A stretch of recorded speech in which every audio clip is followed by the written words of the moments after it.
നമസ്കാരം. മാധവത്തിൻ്റെ ഇന്നത്തെ വീഡിയോയിലേക്ക് ഏവർക്കും സ്വാഗതം. ഭക്തന്റെ നിഷ്കളങ്കമായ സ്നേഹത്തിനു മുന്നിൽ ഭഗവാൻ എപ്പോഴും കീഴടങ്ങാറുണ്ട്. ഗുരുവായൂരപ്പൻ്റെ വിഗ്രഹത്തിൽ ഇന്നും കാണുന്ന ഒരു ചെറിയ പോറലിന് പിന്നിൽ വിസ്മയകരമായൊരു കഥയുണ്ട്. അധികം ആരും കേട്ടിട്ടില്ലാത്ത ആ കഥ നമുക്കൊന്ന് നോക്കാം. പണ്ട് ഗുരുവായൂർ ക്ഷേത്രത്തിൽ പൂജാതി കർമ്മങ്ങൾ ചെയ്തിരുന്നൊരു ഭക്തനായ നമ്പൂതിരിയുടെ മകനായിരുന്നു കുഞ്ഞിക്കുട്ടൻ.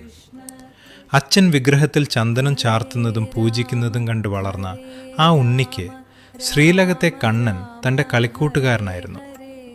എന്നും കാണുന്ന ആ വിഗ്രഹത്തിന് ജീവനുണ്ടെന്ന് അവൻ ഉറച്ചു വിശ്വസിച്ചു. ഒരു ദിവസം അച്ഛൻ അടുത്തില്ലാതിരുന്ന നേരം കുഞ്ഞിക്കുട്ടൻ ശ്രീലകത്തിനരികിലെത്തി. തൻ്റെ കയ്യിലുണ്ടായിരുന്നൊരു ചെറിയ മണ്ണാങ്കട്ട ഭഗവാന് നിവേദ്യമായി അവൻ നീട്ടി.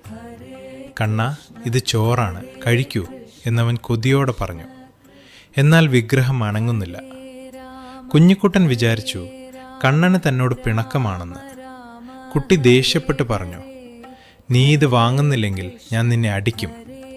എന്നിട്ടും ഉണ്ണിക്കണ്ണൻ മിണ്ടാതിരുന്നപ്പോൾ സങ്കടം സഹിക്കാനാവാതെ ആ കുട്ടി കയ്യിലിരുന്ന കല്ലെടുത്ത് വിഗ്രഹത്തിന് നേരെ എറിഞ്ഞു.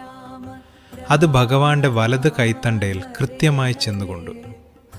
അല്പം കഴിഞ്ഞ് അച്ഛൻ വന്ന് വിഗ്രഹം ശുദ്ധിയാക്കുമ്പോൾ കണ്ടത് അവിശ്വസനീയമായ കാഴ്ചയായിരുന്നു.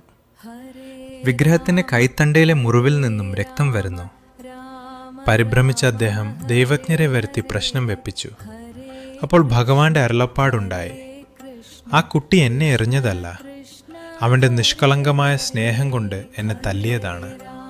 ആ അടിയിൽ ഞാൻ സന്തോഷിക്കുന്നു. ഈ മുറിവ് എൻ്റെ ഭക്തൻ്റെ സ്നേഹത്തിൻ്റെ അടയാളമായി ഇവിടെ ഇരിക്കട്ടെ.